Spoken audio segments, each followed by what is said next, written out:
dalam minggu setelah tahun baru ini, saya akan mengajak kita kepada sebuah tema, kekayaan kasih karunia Tuhan. Kekayaan kasih karunia Tuhan. Sebelum saya menguraikan firman Tuhan pada minggu hari ini, izinkan saya menyampaikan salam bagi kita. Kami keluarga besar Harahap menyampaikan selamat tahun baru bagi jemaat GKPA Bandung. Kiranya tahun baru 2021 ini Tuhan memberkati kita semuanya. Kita bisa melampaui virus corona 2019 sehingga kita bisa berkarya kembali dan bisa kita beribadah kembali di GKPA Bandung, Istana Keauliaan, dan bisa kembali bersekutu dengan masyarakat dan bekerja dengan sukacita. Tetapi pun kita harus jaga protokol kesehatan, memakai masker, mencuci tangan, dan jaga jarak. Ini harapan kita. Dan kiranya semua amang inang jemaat Majelis Tua di GKPA Bandung terus bersatu padu menuju gereja yang unggul melayani dalam kebersamaan. Terima kasih atas kesempatan yang baik ini.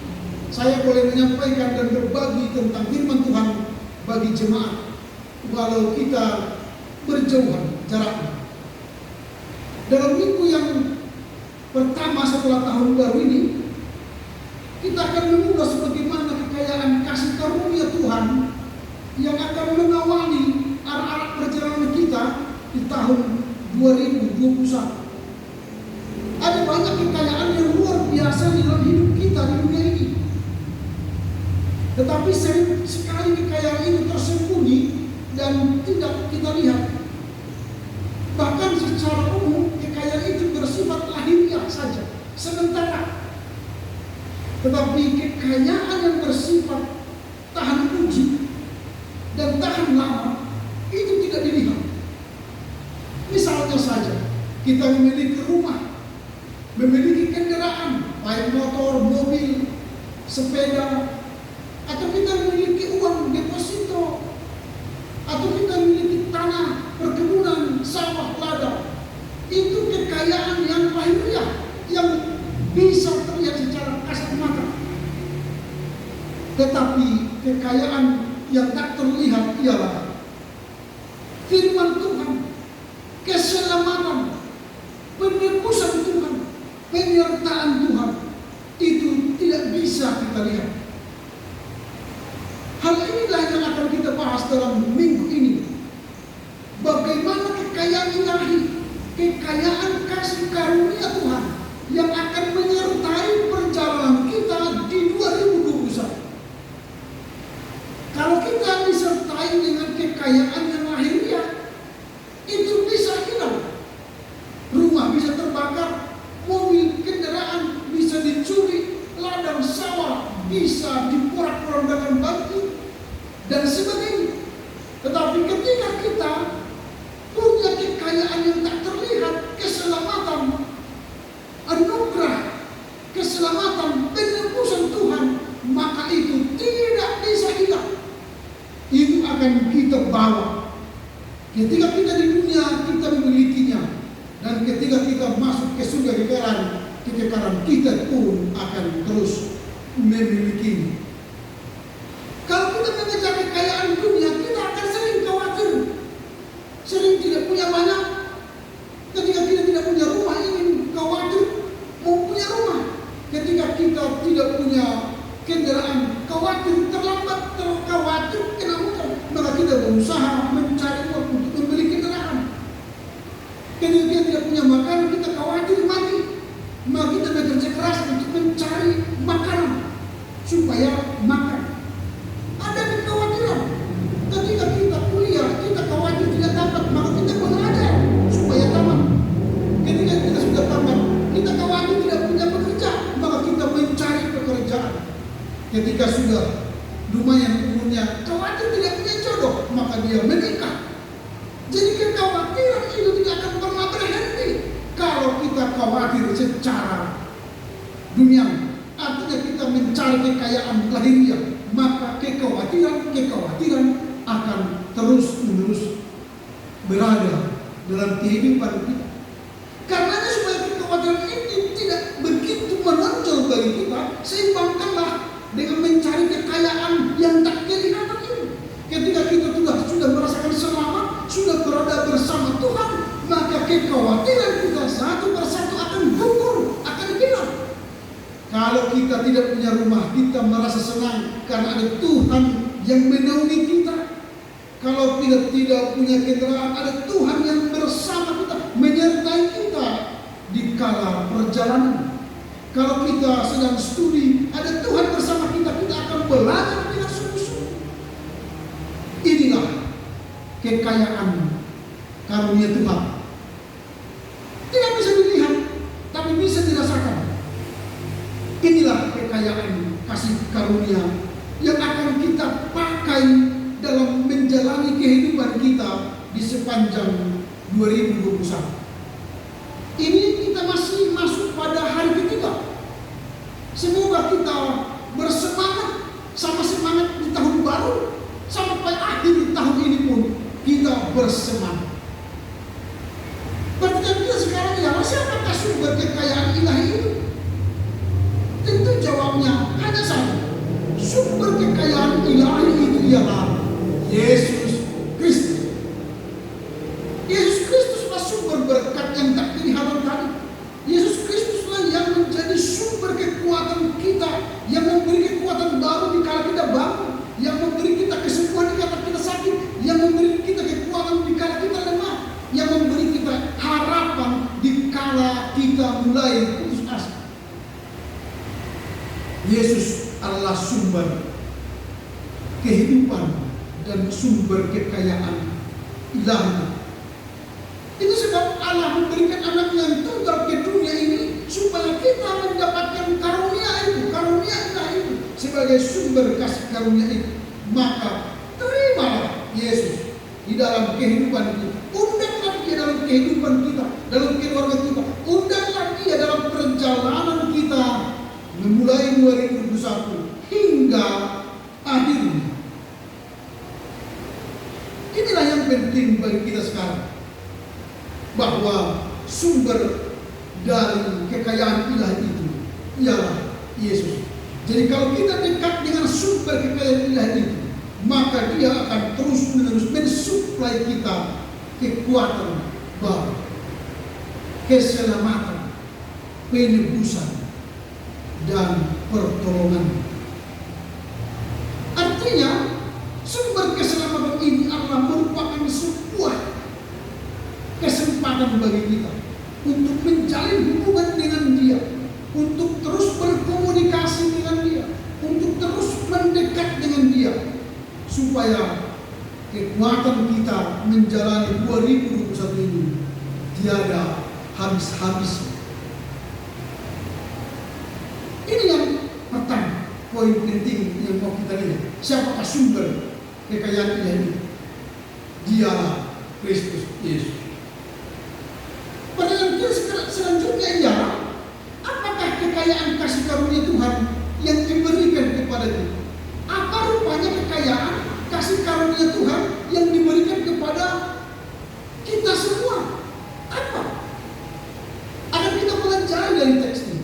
Yang pertama yang diberikan Tuhan kekayaan ilahi itu kepada kita ialah Allah telah memilih kita sebagai anak-anak Allah, bahkan sebelum dunia dijadikan, supaya kita kudus dan tak bercacat di hadapan.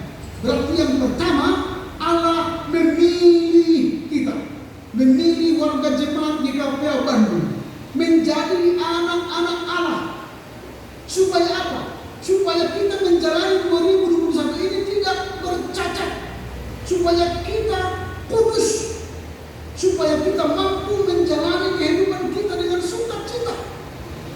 Kalau kita baca tadi ayat yang keempat, dikatakan begini, sebab di dalam Dia Allah telah memilih kita sebelum dunia dijadikan, supaya kita kudus dan tak bercacat di hadapan-Nya.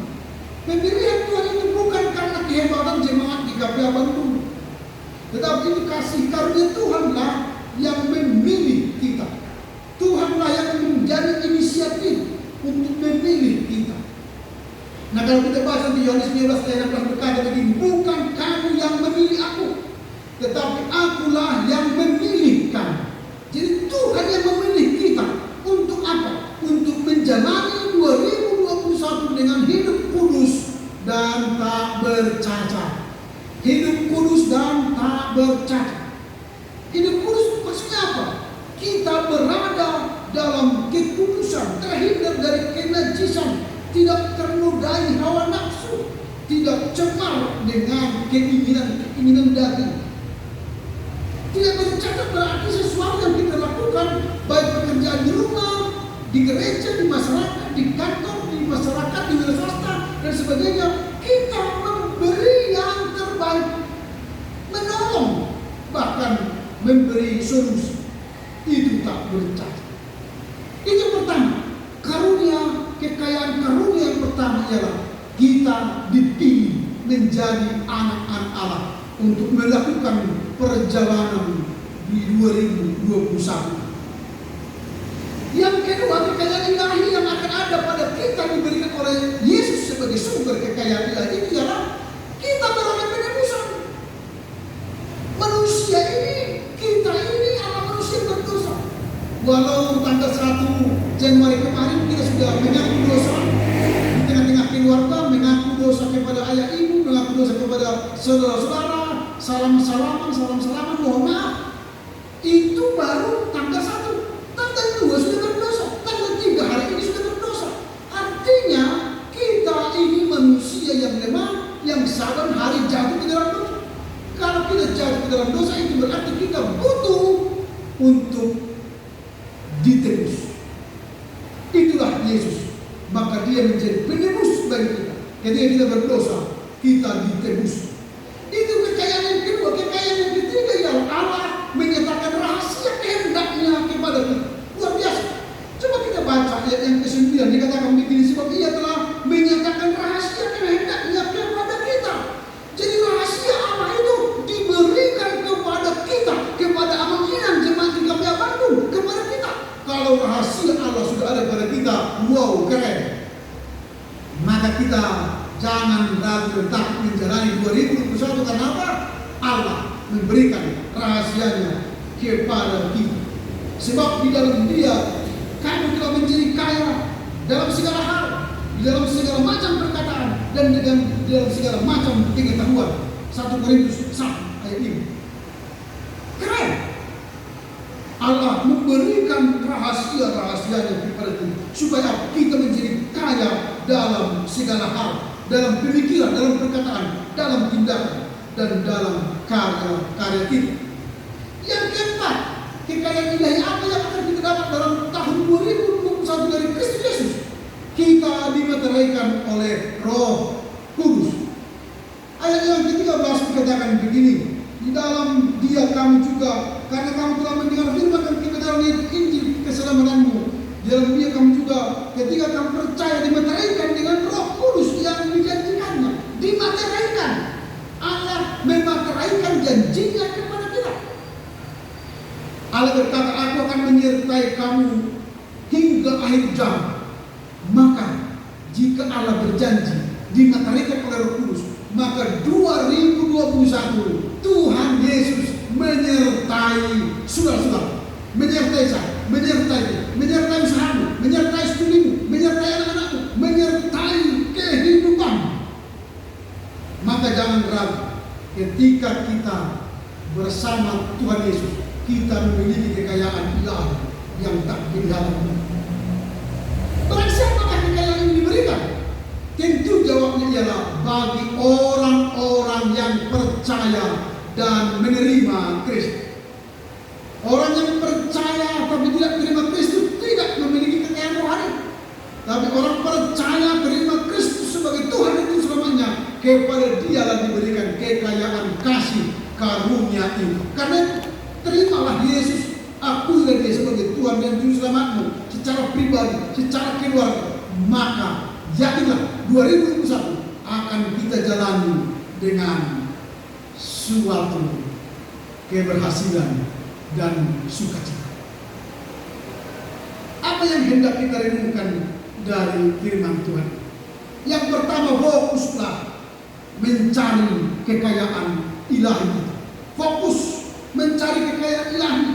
Jangan hanya mencari kekayaan duniawi yang tampak ini. Karena kekayaan duniawi yang lahirnya ini, yang tampak ini akan hilang, akan kita tinggalkan di dunia ini. Toh kita akan berjalan menuju surga tanpa kekayaan. Kekayaan lahiriah maksud saya.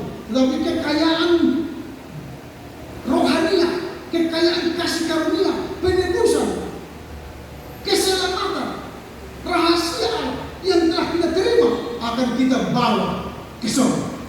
Itulah harta. Artinya, wariskanlah kekayaan iman kepada anak-anak kita, kepada cucu-cucu kita. Karena itulah harta yang luar biasa dibanding harta dunia. Mewariskan harta dunia membuat anak-anak bisa kacau balau, berkelahi, dan mereka bisa kehilangan keselamatan. Tapi mewariskan iman dan karakter Kristus, kekayaan ilahi yang tak terlihat itu, membuat generasi kita akan selamat dan memperoleh kehidupan yang kekal. Karena itu, saudara-saudara, teruslah mencari kekayaan rohani yang ilahi dari sumbernya, yaitu Kristus Yesus, selama kita menjalani 2021 ini. Kiranya Tuhan memberkati saudara menjalani 2021 dengan mencari kekayaan kasih karunia Tuhan ini sepanjang masa. Amin.